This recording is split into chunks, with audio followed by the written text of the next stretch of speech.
Hi, I'm Emmett. Today I'm going to tell you my story. But before I continue, please like, share, and subscribe to hear more stories like this. Have you ever wanted to see people's true colors? Well, I did exactly that, and what I discovered changed everything. It started 3 years after I founded MTech Industries. We'd grown from a startup in my garage to a company worth billions. But something felt off. Our employee satisfaction scores were plummeting, yet profits were soaring. Anonymous complaints flooded HR about toxic management, but nothing changed. I was sitting in my penthouse office when my assistant Greta knocked on the door. "Mr. Reynolds, the quarterly reports are ready," she said, placing a folder on my desk. "Thanks, Greta. Anything else I should know?" She hesitated. "Well, 3 more employees from the R&D department quit this week." "3 more? That's 12 this quarter. What's going on down there?" "They cite management issues but won't specify. HR hasn't found anything conclusive." I leaned back in my chair. Something's not adding up. The department's productivity is up 30%, but we're hemorrhaging talent. "Perhaps they're overworked," Greta suggested. "Maybe, or maybe someone's covering something up." I drummed my fingers on the desk. "Greta, I need to see things for myself. Cancel my meetings for the next 2 weeks." "All of them? Even the investor conference?" "All except that one. And I need you to do something else. Find me a job in the building." "A job? What kind of job?" "Something invisible. Something where I can observe without being observed." "You mean like maintenance staff?" I snapped my fingers. "Exactly. A janitor." "With all due respect, sir," Greta said, looking skeptical, "have you ever mopped a floor in your life?" I smiled. "There was a time before MTech, you know. I put myself through college working nights at the campus buildings." "I had no idea," she said, surprised. "There's a lot people don't know about me. That's part of the problem around here, I think. Too many walls between levels." Greta nodded thoughtfully. "I'll make the arrangements. But what should I tell people about your absence?" "Tell them I'm taking a personal retreat to plan the company's future direction. It's not even a lie." 2 days later, I walked into MTech Industries through the service entrance. Gone was my tailored suit, replaced with gray overalls. I'd grown a beard, dyed my hair, and wore glasses. The ID badge around my neck read, "Emmett Davis, a new hire in the maintenance department." My supervisor, Marcus, was the only person who knew my identity. "Just Emmett while I'm here," I told him. "And thank you for helping with this." "No problem, sir. I mean, Emmett. But why go through all this trouble?" "Because something's wrong in my company, and the only way to find out what is to see it from the ground up." Marcus nodded. "Well, if you want to see everything, the night shift is best. That's when people think nobody's watching." "Perfect. Let's start tonight." "Just so we're clear," Marcus said, handing me a mop, "I'm not giving you special treatment. You'll be cleaning bathrooms just like everyone else." I laughed. I wouldn't have it any other way. "And one more thing," Marcus added, his voice lower. "What you find might not be pretty. Are you prepared for that?" "I think I already know the answer," I replied grimly, "but I need to see it with my own eyes." The first few days were eye-opening. I cleaned offices, emptied trash cans, and mopped floors while remaining virtually invisible to most employees. But I watched and listened. In the cafeteria, I overheard a group of marketing associates talking in hushed tones. "Did you see what happened to Jessica?" one whispered.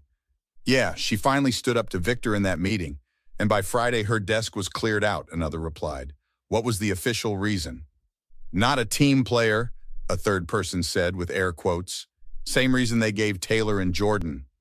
"It's getting worse, isn't it?" the first one asked, glancing around nervously. "Like a cult," the second nodded. "Smile to their faces, never question anything, or you're gone." They noticed me nearby and immediately changed the subject to weekend plans. On the 4th night, I was cleaning the executive floor when I heard voices coming from the conference room.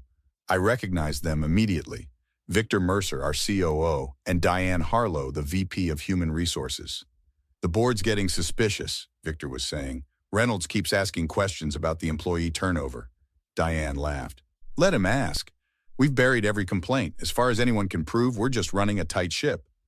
"What about the latest round of layoffs? How are we justifying cutting 20% of R&D while their output is at record highs?" "Restructuring for efficiency. The narrative is that we're consolidating projects. Meanwhile, we pocket the difference in the budget. And those extra bonuses keep coming." I gripped my mop tightly, anger building inside me. "And what about the new harassment claims?" Victor asked. "Already handled. I've got dirt on the complainant, a DUI from 3 years ago. One mention of that, and she dropped it immediately. You're brilliant, Diane. This is why we make such a good team. Speaking of teams, what about that new proposal from Mia Chen, the neural interface project? Victor scoffed. The one that could revolutionize our product line? I've already stripped it down and repackaged it. Board presentation next week. All credit to yours truly. Once it's approved, we'll transfer her to that dead-end satellite office in Tucson. Won't she fight back? She seems principled. Everyone has something to hide, Diane. What's hers? Her mother's medical bills might be a pressure point. One hint that we could make insurance problems for her mom's cancer treatments. Perfect. Get it ready as a backup plan. What about the rest of her team? Diane asked. That Ryan kid is particularly loyal to her. We'll split them up, Victor said, shuffling some papers. Send them to different departments, make it clear their careers depend on forgetting their old boss. And what happens when Reynolds figures this out? He's not completely oblivious. Victor laughed. By then it'll be too late. Besides, he's too busy with the big picture to notice what's happening on the ground floor. That's always been his weakness. The words stung, mostly because there was truth in them. The next day, I was cleaning the break room when a young woman approached me. Hi there, you're new, right? I'm Mia, she said with a warm smile. Emmett, nice to meet you. You always work through lunch? She asked, noticing I had no food. Usually, don't have much time to prepare anything. That's not right. Everyone deserves a lunch break. She reached into her bag and pulled out a container. Here, I always pack extra. My mom taught me never to waste food. As I ate the sandwich she'd given me, Mia told me about her job in R&D. She was brilliant but clearly exhausted and stressed. Sorry if I'm rambling, she said. It's just, things have been intense lately. How so? She lowered her voice. We lost half our team in the last month. They keep saying it's restructuring, but we all know it's because people couldn't take the pressure anymore. Victor and his team keep demanding more with fewer resources. And anyone who complains. She made a slicing gesture across her throat. What about your work? Anything exciting? Her eyes lit up briefly. I've been developing a neural interface that could change how people interact with technology. It was my dream project, but her face fell. But what? Victor's taking it over. Called me in yesterday to say my portion is complete and they're moving in a new direction. Translation, he's stealing my work. Can't you do anything? She shook her head. My mom's sick, cancer. I need this job and the insurance. They know it too. That's terrible. Do others know what's happening to you? Some do, but they're scared. Ryan tried to stand up for me in the meeting. Ryan? My lead programmer. Victor cut him off mid-sentence and said, careful about the hill you choose to die on. The next day, Ryan was called to HR for a performance review. What happened to him? He's still here, but they moved him to another project. He apologized to me later, said he has twins in college and can't risk it. She sighed. I don't blame him. How long have you been working on this project? 3 years, she replied, her voice cracking slightly. It started as my doctoral thesis. MTech recruited me specifically to develop it. I thought I'd found my dream job. And now I just try to survive each day. She looked at her watch. Break's over. Thanks for listening, Emmett. Sometimes it helps just to say it out loud. Over the next few days, Mia continued bringing me lunch. Through her, I met other employees who shared similar stories of intimidation, gaslighting, and toxic management. One day, I was mopping near the developers area when Ryan, the programmer Mia mentioned, approached me. Hey, you're the new maintenance guy, right? The one who talks to Mia? That's me, Emmett. He glanced around nervously. Look, I just wanted to... Can you give her something for me? He handed me a flash drive. It's backup data from the neural interface project, her original code and design documents. Tell her to keep it somewhere safe, off-site. Why don't you give it to her yourself? I asked. I'm being watched. Victor has me on some pointless database project, but I see his assistant checking my computer when I step away. He ran a hand through his hair. Just, please make sure she gets this. It's her work, her brilliant mind. They shouldn't be able to steal it. I pocketed the drive. I'll make sure she gets it. Later that day, as I was cleaning Victor's office, he walked in with Diane. Who the hell are you? He demanded. Maintenance, sir, just emptying the trash. Did you see Reynolds' email? Diane asked once they thought I wasn't listening. He wants a full audit of the HR complaints from the last year. Can you stall him? Victor asked. For a while, I've already started sanitizing the records. Good. Move forward with the next round of layoffs, especially that Mia Chen from R&D. She asks too many questions. Consider it done, Diane said with a smirk. By the way, the offshore account is set up. Once the stock dips from the restructuring announcement, we buy in heavy, then leak the new government contract. We'll make millions. Perfect. Reynolds will never know what hit him. Speaking of not knowing, Victor said, lowering his voice, what about that whistleblower hotline the board wanted to implement? Diane laughed. I volunteered to manage it myself. Every complaint comes directly to me, where I can deal with it appropriately. Brilliant as always, Victor said. This company would fall apart without us. That night, I called Marcus to my maintenance closet office. I've heard enough, I told him. They're planning to fire more people tomorrow, including someone who's been kind to me. I need to end this charade. What do you want me to do? Marcus asked. I need everything you've documented so far, and I need you to secure all the HR records before Diane can destroy them completely. Consider it done. But what about Mia? If they suspect anything? I handed him the flash drive Ryan had given me. Make a copy of this too. It's evidence of intellectual property theft. The next day at lunch, Mia brought me a sandwich again. You seem tense today, she noticed. Just thinking about some things I've overheard. Like what?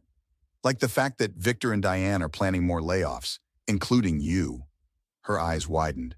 Me? How do you know this? I hear things when people think the janitor isn't listening. But don't worry, it's not going to happen. How can you be so sure? I smiled. Let's just say things are about to change around here. At 3 p.m., I walked into the conference room as Emmett Reynolds, CEO of MTech Industries. The gasps were audible. Victor nearly fell out of his chair. Mia, standing by the door, froze in shock. Thank you all for coming, I said calmly. For the past week, I've been working as a janitor in this building. You've been what? Diane's face had gone completely white. I think you heard me. And more importantly, I heard you, both of you, planning layoffs to pad your bonuses, sabotaging employee complaints, blackmailing staff who speak up, and even planning to manipulate our stock for personal gain. That's absurd, Victor sputtered. You can't prove any of that. Actually, I can. Marcus isn't just head of maintenance. He's also an ex-FBI agent who now heads our internal security. And while I didn't record anything he did, legally I might add, as this is company property, and you both signed surveillance consent forms. This is ridiculous, Diane stood up. You can't just spy on executives. Sit down, Diane. The board has already heard these recordings this morning. They've unanimously voted to terminate both of you, effective immediately. Victor's face turned purple with rage. You sneaky bastard! You can't do this to me. I made this company what it is. No, Victor. The people you've been terrorizing made this company, and now they'll rebuild it without your toxic influence. He lunged at me, screaming obscenities, but Marcus intercepted him. Assault. That's another charge to add, I said calmly, as security entered to escort them out. By the way, the police are waiting downstairs. It seems blackmail and workplace harassment are still crimes in this state.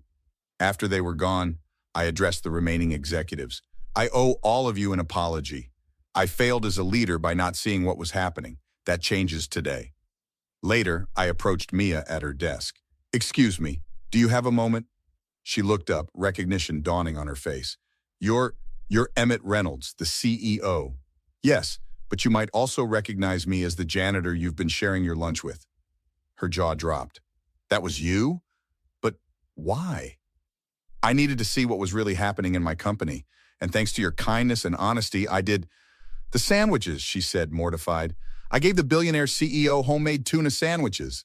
I laughed. And they were the best I've had in years. What happens now? Now we rebuild, starting with your project. I'd like to hear all about it. The real version, not Victor's butchered theft. Her eyes lit up. It's a neural interface that adapts to individual brain patterns. Early tests show it could help people with motor disabilities, but the applications go far beyond that. Sounds incredible. And it's all yours, full credit, full funding, and a promotion to lead the project. Oh, and your mother's medical coverage? I've arranged for comprehensive care at Mayo Clinic. In the months that followed, we rebuilt MTech's culture from the ground up. Victor and Diane faced criminal charges for harassment and blackmail. They lost everything, their careers, reputations, and freedom. The employees they'd tormented received compensation. Marcus became our new chief of staff, implementing systems to prevent such abuses from ever happening again. As for Mia, Her neural interface technology is changing lives around the world, with the first medical applications already approved by the FDA. And me? I still go undercover occasionally, not because I don't trust my team, but to remind myself what it's like on the front lines. And every Friday, Mia and I still have lunch together. She brings the sandwiches, I bring the perspective. You know what I learned from all this? The most dangerous thing toxic people count on is your silence. They thrive in darkness, manipulating from the shadows. But when you shine a light on them, when you see them for who they really are, that's when their power evaporates. So here's my question for you. If you discovered someone toxic in your workplace, would you speak up or stay silent? What would you risk to expose the truth?